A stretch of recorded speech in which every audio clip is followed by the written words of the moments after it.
Good afternoon, I'm Rob Boskamp, and you're listening to South Texas Midday. Thank you for joining me on this Friday, October 3rd. Yesterday, special agents with U.S. Immigration and Customs Enforcement searched the home of McAllen's District 4 City Commissioner Rudy Castillo, as reported by myrgv.com. Castillo's home was one of at least 6 locations in McAllen raided yesterday by federal agents. That was confirmed to KRGV by a spokesperson for U.S. Homeland Security Investigations. Details about the searches remain unclear, but Homeland Security Investigations released a statement acknowledging that it was the lead investigative agency in an investigation and is being aided by several local, state, and federal authorities. The spokesperson said between 6 and 7 locations were hit, but a list of the businesses was not available. A former Corpus Christi police officer was arrested this week and charged with indecent assault after an investigation into allegations he inappropriately touched a woman while responding to a domestic violence call back in August. Alicio Martinez resigned from CCPD on September 29th, according to court documents. He was arrested the following day and released on $10,000 bond. The Inner Harbor desalination plant will be discussed amongst Corpus Christi City Council today. The facility is among several water supply projects listed on the agenda for a scheduled workshop. The estimated $1.2 billion project was paused last month after council majority voted to turn down a contract extension with Kiewit Infrastructure South. There are still questions regarding where do we go from here. We obviously have funding that we have to designate. We have our permits. If the project were terminated, well then what happens is that we go into defeasance. We have to pay that back. There's interest that would be required for us to pay it back. That alone and the $50 million that we've already spent, would the Corpus Christi ratepayer, their rates would go up $8, basically to have nothing to show for it. That was at-large Councilman Roland Barrera speaking to KIII News. To date, the city has spent $50 million on the plant and must repay over $230 million in bonds issued for the project. Victoria County Judge Travis Ernst has announced he is seeking re-election as Judge of Court at Law No. 1. Ernst has served in the role since 2013 when he was first appointed. Before joining the county, he operated a private law firm office for a decade. The Texas General Land Office announced that Copano Bay's Texas Coastal Ocean Observation Network station was successfully rebuilt after being damaged during Hurricane Harvey. The network operates 28 monitoring stations along the Texas Gulf Coast. It was founded in 1989 and officially recognized by the state in 1991. It's part of a collaborative effort involving the GLO, Conrad Blucher Institute at Texas A&M Corpus Christi, National Oceanic and Atmospheric Administration, U.S. Army Corps of Engineers, and the Texas Water Development Board.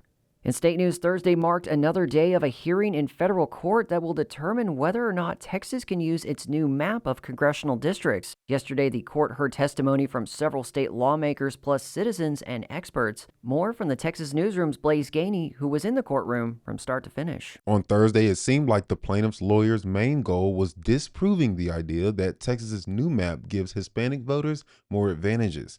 To do that, they called Representative Ramon Romero to testify. The Democrat chairs the Texas House Mexican-American Legislative Caucus. Romero said the new districts do a real disservice to Harris County, mainly the 29th Congressional District. That seat is currently held by Sylvia Garcia, one of the first Latinas to represent Texas in the U.S. House.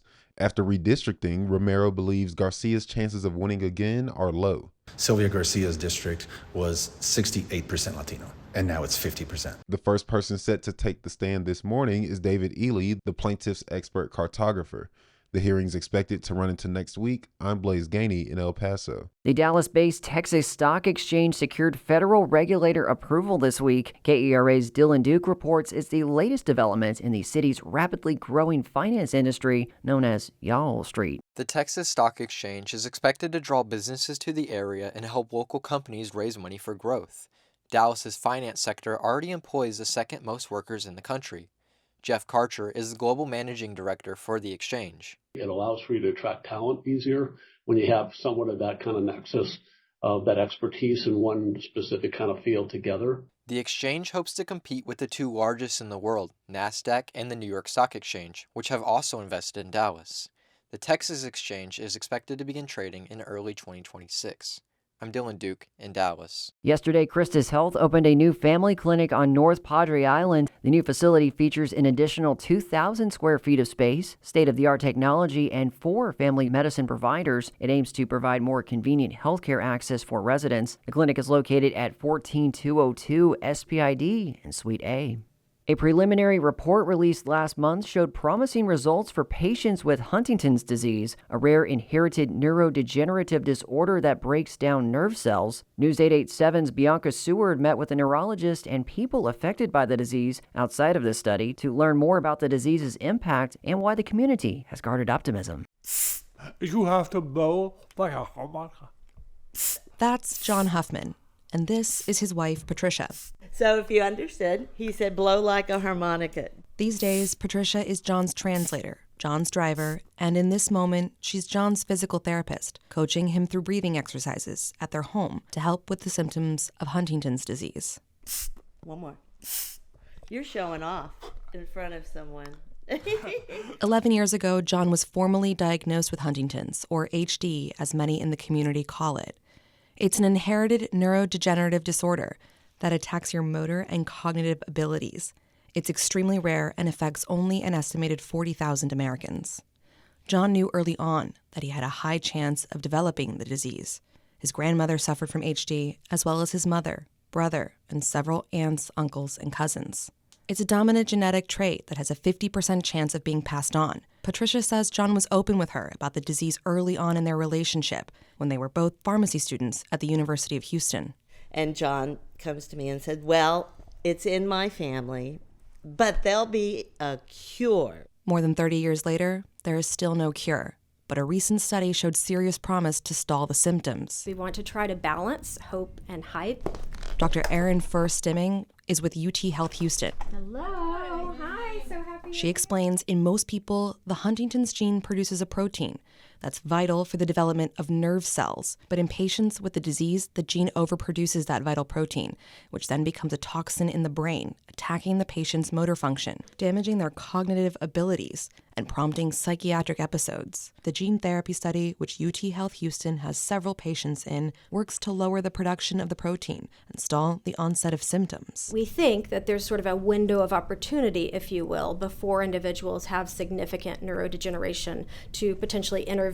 The study is ongoing and has not yet been peer-reviewed. The disease is adult onset, meaning though people are born with HD, they usually won't begin to see symptoms until their 30s.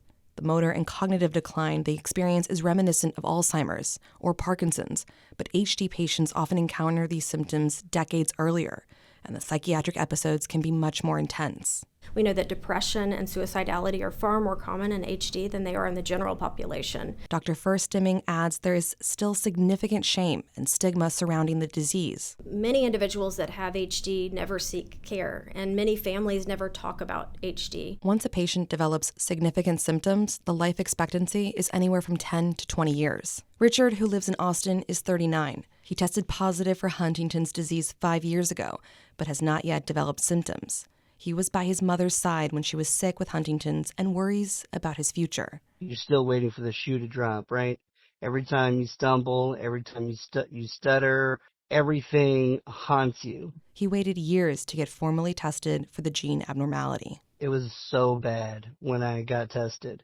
I went into a depression, and it was really, really difficult for me to get up. Richard's mother also delayed testing. I asked her why she didn't want to get tested, and she told me that she prayed every day that it was cancer, so she wouldn't give it to us. We aren't revealing Richard's last name because he has a 9-year-old son, and he hasn't yet shared with him that Huntington's is in the family. Richard was the same age as his son when his grandmother died from the disease, and says it was too painful to learn about HD that young. I know how heavy that burden is, and I don't want that burden on him. His hope for the recent study, as for many in the HD community, is restrained. Hope is a dangerous drug, so falling from that high is a really, really hard fall. I'm Bianca Seward in Houston. Del Mar College's dental hygiene program is currently offering clinic hours and services at no charge during the fall semester. The clinic offers dental preliminary and periodontal assessments and oral cancer screenings, among other dental services. Those run through early December, but patients should sign up soon due to an extended commitment from patients receiving student-provided services. The clinic gives dental hygiene students hands-on experience and required hours needed to complete the program. Students are under the supervision of program faculty, and patient's care usually takes more than one visit. Patient selection is based on educational and clinical requirements of dental hygiene students.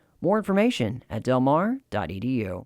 And Tejas Fest returns to downtown Victoria tonight. The free two-day festival begins at 5:30 p.m. and continues at 10 a.m. tomorrow. The event includes a vendor market with 15 food vendors and features Chihuahua racing, a car show, lucha libre, and more. And the De Leon Plaza Performance Pavilion will feature Tejano music tonight and country music tomorrow. This evening's headliner will be Michael Segato, and Saturday will feature Pecos and the Rooftops and Cory Morrow. And that is the latest news and information on South Texas Midday. If you missed any stories from today's newscast, you can check out this and previous episodes of South Texas Midday, plus our other series, wherever you get your podcast. I'm Rob Boskamp. Your community arts calendar and more is on the way.